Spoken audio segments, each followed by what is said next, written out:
Hi, guys. Welcome back to the Bitter Betty podcast. I'm Bitter Betty Carol with an E with my two cohorts. Bitter Betty Tova. Bitter Betty Deadhead. So, guys, we're going to do something a little bit different. We are going to review the Star Spangled Banner as you've never heard it. Now, we have all at some point have seen this. However, we wanted to take a moment to actually review it and have a little conversation about the American flag, what it means to us as individuals, why some of us feel the way we do when it comes to the American flag. I personally came from a really, really strong military background. My grandfather was a full-board colonel in the Army. My dad served in the Army. My husband served in the Army. My uncle served in the Marines. My other uncle served in the Army. So you can understand the background to what it comes to as far as military and what this flag means to me personally, and a lot of fellow Americans, and why we might feel the way we do when it comes to the American flag. Ladies, do you have anything else to add before we get started? Yeah, both of my grandfathers served in the military, and my brother was a Marine, and I have a bunch of cousins that were in and still are in the military. So yeah, I'm very strong military background as well. Yeah, same with me. My grandfather was in World War II and the Korean War. He served both in the Army and the Navy. When he was in the Navy, he actually was on the ship that was at Normandy. He was one of the survivors. Wow. He was not on the shore, but he was on the ship there. He was serving on the ship when that all went down. And if anybody knows about what happened at Normandy, like, it was a slaughter, basically. But and he witnessed all of that. And my brother served in the Air Force in Afghanistan. My father, Army, Vietnam. My uncle in the Navy in Vietnam as well. And so, and I've grown up right outside of one of the biggest Army base in the nation, Fort Hood, now known as Fort Cavazos. That's an entirely different TED Talk. But I have been exposed to the military my entire life. It's been an integrated part of my life. And, it's, for me, what the flag represents and what the Star Spangled Banner, our anthem, represents in this time, and why I feel like this video is so important, this story is important, is because a lot of people look at it as representing kind of America, but really it represents every person, man, woman, and child who sacrificed their life so that we could live the life we have today. And it's by far not perfect, but we are free, and we are the greatest country in the nation. And I will die on that hill 100%. But it's because of the sacrifice of others, people who are just plain Jane Joe Bobs, who had nothing to do with the government or anything, who laid down their lives in the hopes that the future would be better for those that came after them. And that is something, when people take a knee for, breaks my heart, because I feel like that is such a disrespect to the people who held that flag up so that we could earn our freedom, from England at that time. And I just think it's important for us to spread this message to anyone who is willing to listen to it, because this is why we feel so passionately. And I'm hoping that this will help express that in a way that maybe we can't. Yes. Yeah. So, and my grandpa, my mom's side, my mom's dad, he served in actually Germany in World War II. Oh wow. Yeah. It's a big deal. Yeah, it's, and that's, that's one thing that definitely brings us together, is our support for our military men and women, because without them, we would literally be defenseless. And they're the ones who protect us. They literally protect and serve against some seriously bad forces of evil. And without them, we would literally be nothing. So this is definitely in honor of all the current and former service military people, anybody who has lost someone, lost their own life, or someone they know and love to war. So, yes. You ready? Let's do it. Yes.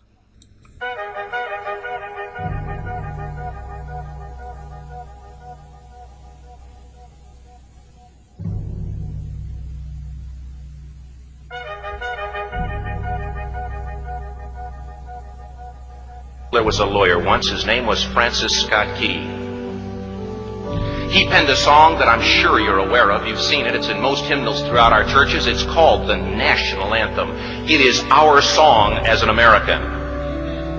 We go, however, to a ball game. We stand in our church services and we sing the words of that song, and they float over our minds and our lips, and we don't even realize what we're singing. Most of us have memorized it as a child, but we've never really thought about what it means. Let me tell you a story. Francis Scott Key was a lawyer in Baltimore. The colonies were engaged in vicious conflict with the mother country, Britain. Because of this conflict and the protractedness of it, they had accumulated prisoners on both sides. The American colonies had prisoners and the British had prisoners. And the American government initiated a move. They went to the British and they said, let us negotiate for the release of these prisoners. They said, we want to send a man out to discuss this with you. They were holding the American prisoners in boats about 1,000 yards offshore. And they said, we want to send a man by the name of Francis Scott Key. He will come out and negotiate to see if we can make a mutual exchange. On the appointed day in a rowboat, he went out to this boat and he negotiated with the British officials. And they reached a conclusion that men could be exchanged on a one-for-one basis. Francis Scott Key, jubilant with the fact that he'd been successful, went down below in the boats, and what he found was a cargo hold full of humanity, men. And he said, men, I've got news for you tonight. You're free. He said, tonight I have negotiated successfully your return to the colonies. He said, you'll be taken out of this boat, out of this filth, out of your chains. As he went back up on board to arrange for their passage to the shore, the admiral came and he said, we have a slight problem. He said, we will still honor our commitment to release these men, but it'll be merely academic after tonight. It won't matter. And Francis Scott Key said, what do you mean? He said, well, Mr. Key, he said, tonight we have laid an ultimatum upon the colonies. Your people will either capitulate and lay down the colors of that flag that you think so much of, or you see that fort right over there, Fort Henry? He said, we're going to remove it from the face of the earth. He said, how are you going to do that? He said, if you will, scan the horizon of the sea. And as he looked, he could see hundreds of little dots. And he said, that's the entire British war fleet. He said, all of the gunpowder, all of the armament is being called upon to demolish that fort. It will be here within striking distance in a matter of about 2.5 hours. He said, the war is over. These men would be free anyway. He said, you can't shell that fort. He said, that's a large fort. He said, it's full of women and children. He says, it's predominantly not a military fort. He said, don't worry about it. They said, we've left them a way out. And he said, what's that? He said, do you see that flag way up on the rampart? He said, we have told them that if they will lower that flag, the shelling will stop immediately. And we'll know that they've surrendered, and you'll now be under British rule. Francis Scott Key went down below and told the men what was about to happen. And they said, how many ships? He said, hundreds. The ships got closer. Francis Scott Key went back up on top and he said, men, I'll shout down to you what's going on as we watch. As twilight began to fall, and as the haze hung over the ocean as it does at sunset, suddenly the British war fleet unleashed. He says the sound was deafening. There were so many guns that there were no reliefs. He said it was absolutely impossible to talk or hear. He said suddenly the sky, although dark, was suddenly lit. And he says from down below, all he could hear the men, the prisoners, saying was, tell us where the flag is. What have they done with the flag? Is the flag still flying over the rampart? Tell us. 1 hour, 2 hours, 3 hours into the shelling, every time the bomb would explode and it would be close to the flag, they could see the flag in the illuminated red glare of that bomb, and Francis Scott Key would report down to the men below, it's still up. It's not down. The admiral came and he said, "Your people are insane." He said, "What's the matter with them?" He said, "Don't they understand this is an impossible situation?" Francis Scott Key said he remembered what George Washington had said. He said, "The thing that sets the American Christian apart from all other people in the world is he will die on his feet before he'll live on his knees." Amen. Amen. The admiral said, "We have now instructed all of the guns to focus on the rampart to take that flag down." He said, "We don't understand something. Our reconnaissance tells us that that flag has been hit directly again and again and again, and yet it's still flying. We don't understand that." But he said, "Now we're about to bring every gun for the next 3 hours to bear on that point." Francis Scott Key said the barrage was unmerciful. All that he could hear was the men down below praying. The prayer, "God, keep that flag flying where we last saw it." Sunrise came. He said there was a heavy mist hanging over the land, but the rampart was tall enough. There stood the flag, completely nondescript, in shreds. The flagpole itself was at a crazy angle, but the flag was still at the top. Francis Scott Key went aboard and immediately went into Fort Henry to see what had happened. And what he'd found had happened was that that flagpole and that flag had suffered repetitious direct hits. And when it had fallen, but men, fathers, who knew what it meant for that flag to be on the ground, although knowing that all of the British guns were trained on it, walked over and held it up humanly until they died. Their bodies were removed and others took their place. Francis Scott Key said what held that flagpole in place at that unusual angle were patriots' bodies. He penned the song, "Oh, say can you see by the dawn's early light what so proudly we hailed at the twilight's last gleaming? Or the rocket's red glare, the bombs bursting in air, gave proof through the night that the flag was still there. Oh, say, does that star-spangled banner yet fly and wave o'er the land of the free and the home of the brave?" The debt was demanded. The price, it was paid. Oh, say, can you see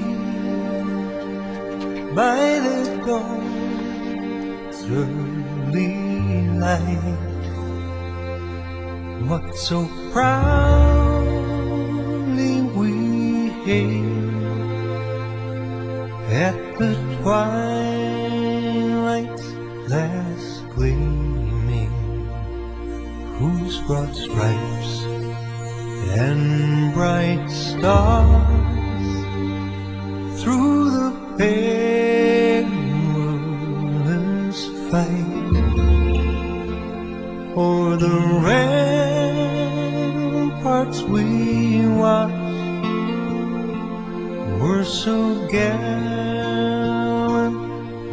streaming, and the rockets break clear, the bombs bursting in air gave proof through the night that our flag was still there.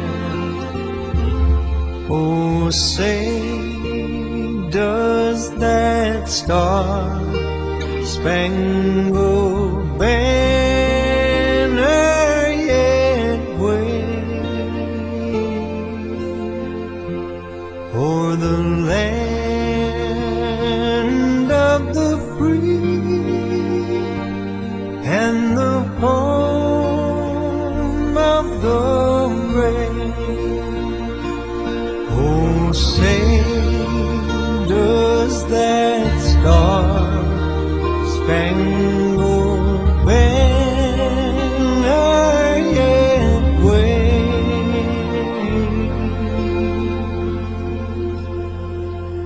o'er the land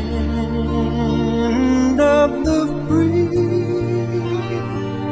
and the home of the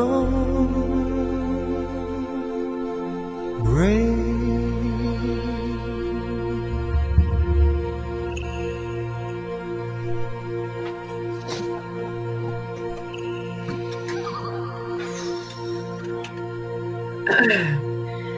Oh man. Ladies and gentlemen, um, that is why so many of us feel the way we do when it comes to that flag. Um, I understand, I think, where people come from when they are trying to kneel for a protest of some sort. I understand. I think that where Colin was coming from, but there is a reason that there are so many of us that will never, ever take a knee during that song. We won't do it. I wouldn't mind if you had a silent protest and took a knee immediately following it. That's You what I was know, gonna but say. yeah, I, w- but I can't. I was just gonna say that I just think that picking the national anthem was not a great time for that. You know, Mm-mm.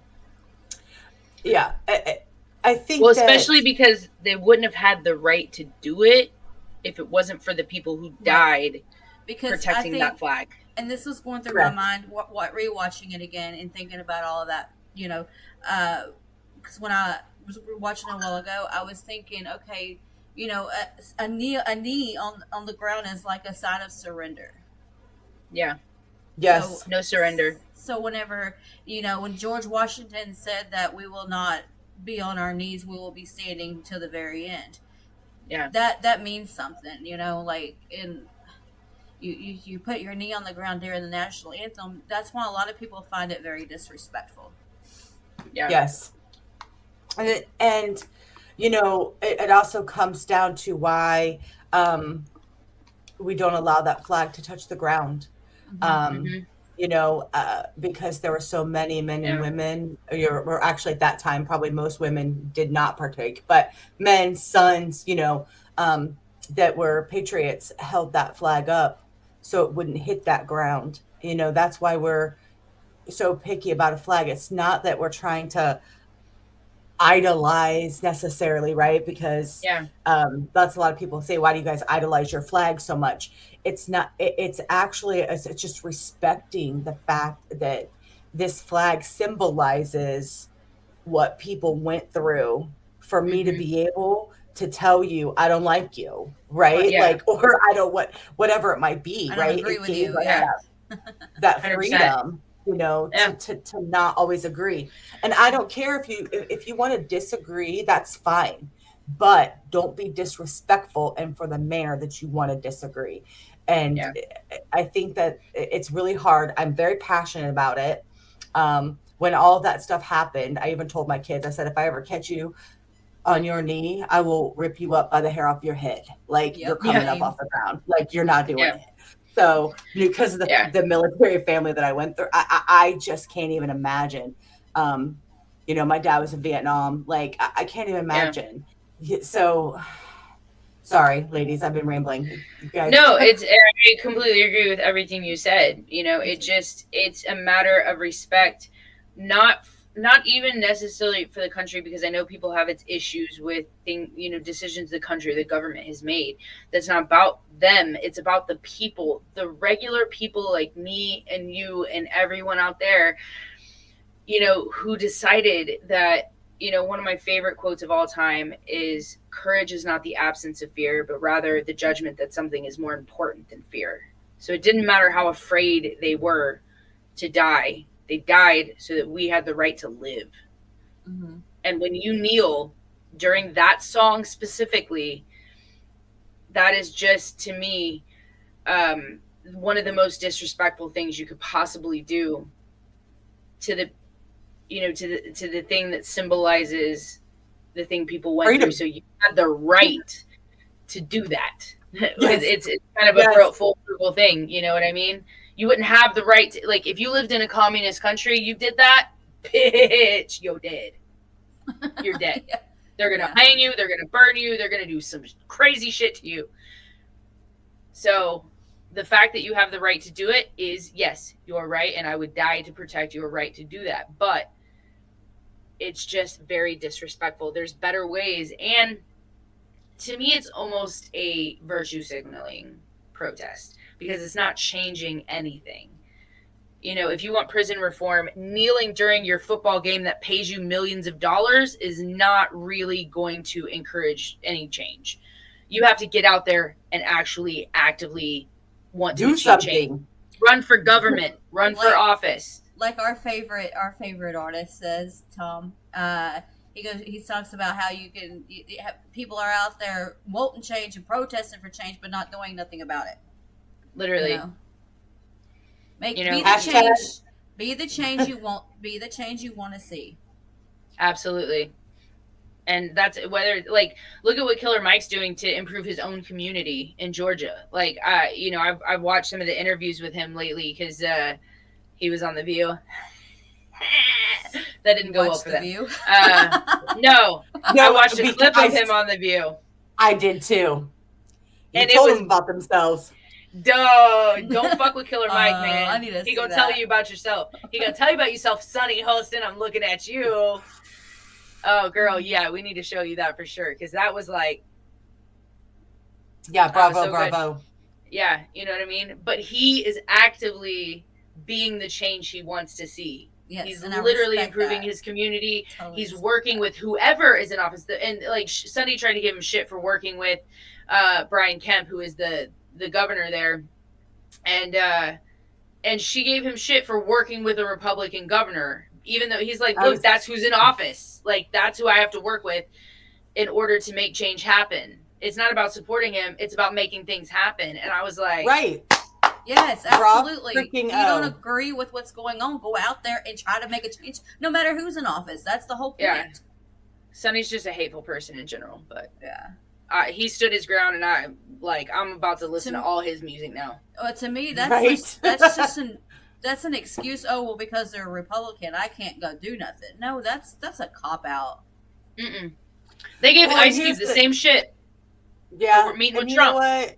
And here's the thing. Not everybody wants to put everything in a box, right? Like, everybody wants to put all this stuff in a box because somebody's Republican, they must feel this way or they must be this way.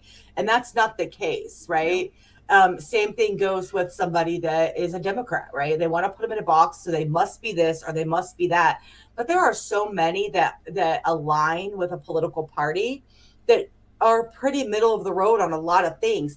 And I guarantee you, a lot of your local politicians, so your mayors, especially your mayors, are very, well, at least where I live, have been very involved in the community to want to make things better in the communities. Like the mayor of Reynoldsburg, I swear to you, I'm not kidding. I am Facebook friends with him. I hurt my eye. I made a thing about it on Facebook, and he was like, "Oh, I hope you feel better." Like, it's just, and I don't know. I just feel like that if you don't reach out and you don't try to make that change, then you're not going to be able to get the attention of anybody that can help you make those changes. I went to school with the mayor of my town. Yep. Yeah, I thought that was pretty cool when she was running. Yeah. My husband went to high school with the mayor of Columbus. And yeah. So my husband went to school with the mayor of Columbus. I know the mayor of Reynoldsburg, which is Mm, basically where I live closer to that town. But um, I mean, I've met him, talked to him many times. Like he used to sit on the school board. Like I'd go to school board meetings and be yelling and hollering about whatever I needed to yell and holler about then. But like, because that's the only thing that makes a change, right? You right. have to like put yourself out there to make changes in your community. You know, you can start local and then go bigger, whatever it might be, but you can get people behind you to help make Yeah. changes. But sitting on your phone, sending a meme, hashtag whatever, is going to get you nowhere. It's not going to do anything. So, Yeah. sorry, I've been rambling. Or throwing a fit and crying about it ain't gonna get you nowhere either. Yeah. Bitching Nope. online ain't gonna achieve anything, you know? And it's like, what exactly, sometimes I don't even know what people it is that they really want. You know what I mean? What is the real outcome? Like they talk about reparations. Is that really going to make it better? Is that all of a sudden going to erase racism? Like it's that, I mean, that's not going to help anything. You know, we have to enact actual change within our entire system to make sure, like, to uplift low income communities. Like that's one thing I loved about opportunity zones that Trump was bringing out to help increase revenue and businesses and jobs for all of these people in these low income. If we could build everything up, we could literally be living in an Eden. But instead, people want to bicker and fight and choose teams Mm-hmm. and argue about whether or not men can have babies. Right. When there's bigger freaking fish to be frying. Like, Like, can we you know, police reform, education system, homeless? I mean, honestly, like, your bitching is at the bottom of the list. You know what I mean? Like, whether or not men can have babies, trans men can have babies because they're biologically women. That is the facts, and that's fine. I will say a trans man can have a baby because a trans man is technically a woman. But that's they fine. were If that's how you want to born live your life, female, I don't right? care. Yeah, Right. you have to have a uterus. That's all. Whatever it means. Okay, you have to have a uterus. Everybody is born with a uterus. Whether or not you keep it your whole life, you know, that's not always the case. But everyone's born with one, unless you happen to not be born with the one, and then that's a genetic thing. But I bet you still have XX Other chromosomes, whatever the parts. fuck it is. Yeah, Yeah. Yeah. No, a and vagina, boobs of various I sizes. I think that when we think about, so especially coming off of this particular video, right? And this was like your layman's folks that they're talking about holding up that flag. Mm-hmm. And then now we've had military for years after years fighting then to continue to keep the freedoms of that flag. Um, Mm-hmm.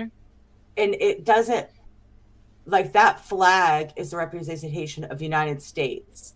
That flag is for the land of the free, right? The home of the brave. That's what that flag means. So if you are on American soil and in this great nation, then you are free.